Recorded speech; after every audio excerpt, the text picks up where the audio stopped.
Good morning. আজকে third day. Actually প্রচণ্ড শরীর খারাপ এবং টায়ার্ড, মানে টায়ার্ড সব থেকে বেশি, কারণ একদমই এনার্জি নেই। রাত্রে ঘুম খুব কম হচ্ছে, তাছাড়া এতটাই পরিশ্রম হচ্ছে। আজকে ভাবছি যে সমুদ্রে স্নানও করবো না এবার। এখন যাচ্ছি ব্রেকফাস্ট করতে, এখন 7টা বাজে।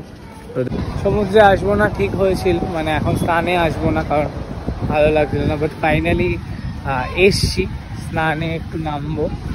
এখন বোধহয় মেবি জোয়ার চলছে খুব ভুল না করলে, তো স্নান করছে সবাই, দেখা যাক।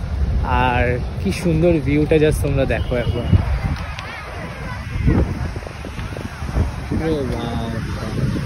জল কিন্তু অনেকটা এগিয়ে এসছে। আমরা সন্ধেবেলা যদি বিচে আসি দেখতে পাবো হয়তো জল আরও এগিয়ে আসবে, কারণ পূর্ণিমা আজকে। তো সবাই স্নান করছে, তবে জলের খুব টান ছিল এবং খুব বেশি দূর যাওয়াটা রিস্ক ছিল। সো তাই সামনাসামনি খুব ভালো মতো স্নান টান। এবার হোটেলে গিয়ে ফ্রেশ হয়ে দেন বেরোবো। সব কলকাতার লোক মনে হয় হোলিতে উড়িষ্যায় চলে এসছে। দেখো সব গাড়ি, মানে এত ট্রাফিক, এবং বেশিরভাগ গাড়ি সব ওয়েস্ট বেঙ্গলের, মানে সব হোলি খেলতে মনে হয় পুরীতেই চলে এসছে। তো এখন বাজে 12টা আর আমরা লাঞ্চ করতে ঢুকছি। অ্যাকচুয়ালি আজকে মন্দিরে খাবার কথা ছিল, কিন্তু মন্দিরে যেহেতু ভোগটা অনেকটা দেরিতে হয়, তো তাই হোটেল থেকেই খাবো। অ্যান্ড মন্দিরের ভোগটা ভেবেছি রাত্রে ট্রেনে ওঠার আগে খেয়ে উঠবো। তো এটাই প্ল্যান। পান্ডাকে সব বলা, পান্ডা জোগাড় করে দেবে।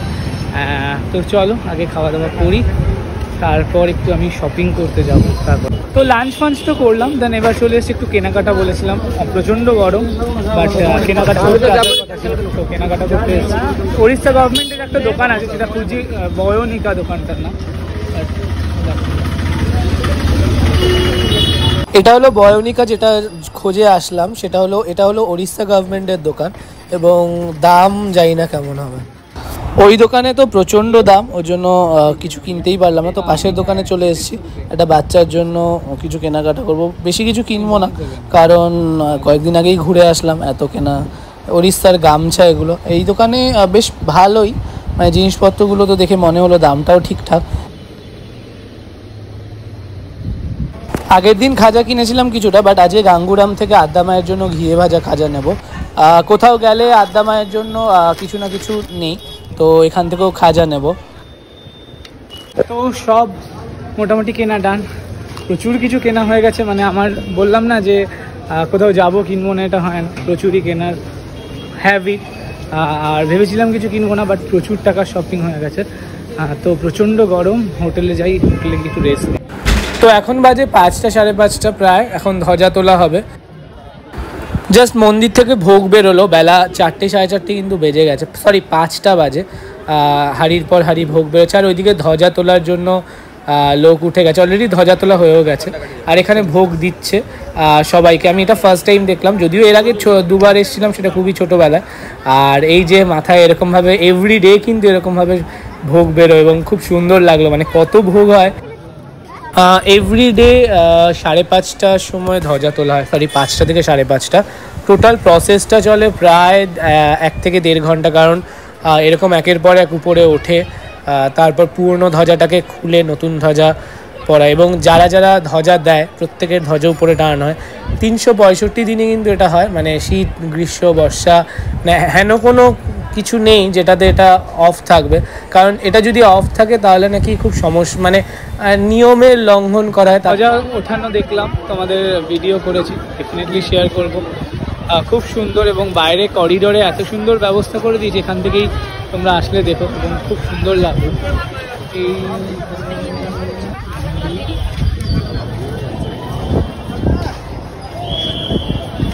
যেই কাজটা বলছিলাম বাকি ছিল, সেটা হলো আমার পুরীর এখান থেকেই সেম টু সেম ধ্বজা যায় বাড়িতে, অকেশনালি লাগানো হয়। বছরে 2বার আমাদের বাড়ির যে বড় ধ্বজাটা সেটা চেঞ্জ হয়, আর ছোট আরেকটা যে ধ্বজা হয় সেটা বিভিন্ন অকেশনে চেঞ্জ হয়, বছরে 4 থেকে 5বার। যেহেতু পূর্ণিমা লেগে গেছে, ওই জন্য প্রচুর ধ্বজা আজকে উপরে টাঙানো হয়েছে। দেখো কি সুন্দর লাগছে যখন ধ্বজাগুলো উঠছে, এবং আমি রাত্রের মধ্যেও জুম করার চেষ্টা করছি, একটু হেজি লাগছে, আর সত্যিই খুব সুন্দর লাগছিল কিন্তু দেখতে। তো মন্দিরে দর্শন হলো, ধ্বজা দর্শন। আজকে যেহেতু চলে যাওয়া, তাই তাড়াতাড়ি হোটেলে এলাম। দেন আমরা ডিনার করে সব গুছিয়ে বেরোবো। আজকে আর সমুদ্রের পাড়ে ইচ্ছে থাকলেও যাওয়া হবে না, কারণ অলরেডি 7:30 বেজে গেছে। আমরা 9টার মধ্যে বেরোবো, আমাদের 10টায় ট্রেন। তো একটা জিনিস জানি না কেন হয় যে মন খারাপ হয়, মানে কোথাও আসতে ইচ্ছে করে না কিন্তু আসলে মন খারাপ হয়, বাট এখানেও তাই হচ্ছে, চলে যাওয়ার সময় মন খারাপ। যাই হোক, তবে খুব ভালো ঘুরলাম, দর্শন করলাম, হয়তো একটু পরিশ্রম গেছে বাট টোটালটা খুব ভালো। লাইফে ফার্স্ট টাইম আমি মহাপ্রসাদ খাচ্ছি এবং দেখে মনে হচ্ছিল প্রথমে যে খুব অল্প, বাট মেবি পেট ভরে যাবে, এবং বলে নাকি মহাপ্রসাদ অল্প খেলেই পেট ভরে যায়। তোমাদের আগের ভ্লগেও দেখিয়েছি, আবারও আজকে দেখাচ্ছি যাওয়ার সময়। জাস্ট রাস্তাগুলো দেখো, আমাদের ওয়েস্ট বেঙ্গলে যদি এরকম প্রত্যেকটা রাস্তা জুড়ে থাকতো আমার মনে হয় সেটা আরও দেখতে সুন্দর হতো। পুরী স্টেশনের ভিড়টা জাস্ট দেখো, আর সবাই বেশিরভাগ আমাদের মতো ফিরে যাচ্ছে। এই পুরী স্টেশন অ্যান্ড এখনও অনেকটা বাকি আছে, মানে ট্রেন 1 ঘন্টার মতো বাকি, বাট অনেকটা তাড়াতাড়ি চলে এসেছি থ্যাঙ্ক গড। বাট এবার ট্রেনে উঠে যাওয়ার পালা। লাইফে ফার্স্ট টাইম এরকম ট্রেন ব্যাক করতে দেখলাম। অ্যান্ড এখানের আমাদের যে প্ল্যাটফর্মটা দিয়েছিল সেই প্ল্যাটফর্মের একটা মাইনাস পয়েন্ট হলো যে প্ল্যাটফর্মটা এতটাই নিচু যে যারা বয়স্করা, যাদের পায়ের সমস্যা বা যারা অনেকটাই বয়স্ক, তাদের কিন্তু ট্রেনে উঠতে খুব রিস্ক এবং খুব প্রবলেম। আমার মনে হয় এইটা যদি ঠিক করা হতো তাহলে সবার ক্ষেত্রেই সুবিধা হতো। তো bye bye Puri, bye bye Jagannath Dev. আবার তুমি ডাকলে নিশ্চয়ই আসবো। এভরি ইয়ারে তো প্রত্যেকেই আসে, তুমি যদি চাও এভরি ইয়ারেও আসতে পারি, বাট খুব তাড়াতাড়ি যেন আসতে পারি। তো জাস্ট ট্রেনে উঠলাম, ট্রেন ছেড়ে দিয়েছে। আসারটা তো নন এসি ছিল, বাট যাওয়ারটা এসি না হলে খুব প্রবলেম হতো, যেহেতু 1 নাইটের ব্যাপার আছে, রাত্রে শোয়ার ব্যাপার আছে, তো তাই যাওয়ারটা এসিই ছিল। Good morning. অ্যাকচুয়ালি প্রায় 2.5 ঘন্টা লেট ট্রেন, মানে প্রচণ্ড টেনশন হচ্ছে, কারণ আজকে যেহেতু হোলি, তো সব কিছু পাওয়া টাওয়াটা খুব চাপ। অ্যান্ড দেখা যাক আলটিমেট কী হয়, বাট প্রচণ্ড বিরক্তি লাগছে এবং রাগও হচ্ছে।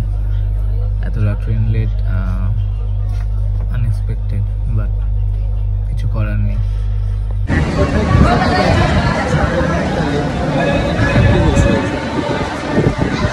আজকে হোলির দিন এত লেট করা উচিত, একটু সবার কথা ভাবা উচিত।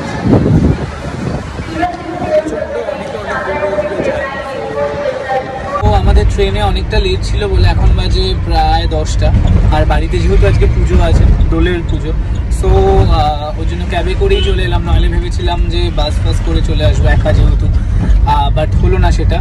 তো চলো বাড়ি যাই অ্যান্ড ব্লগটাকে এন্ড করবো তারপর। আর তো হোলি খেলবো মেবি আজকে, দেখা যাক, প্রচণ্ড টায়ার্ড। তো চলো টাটা।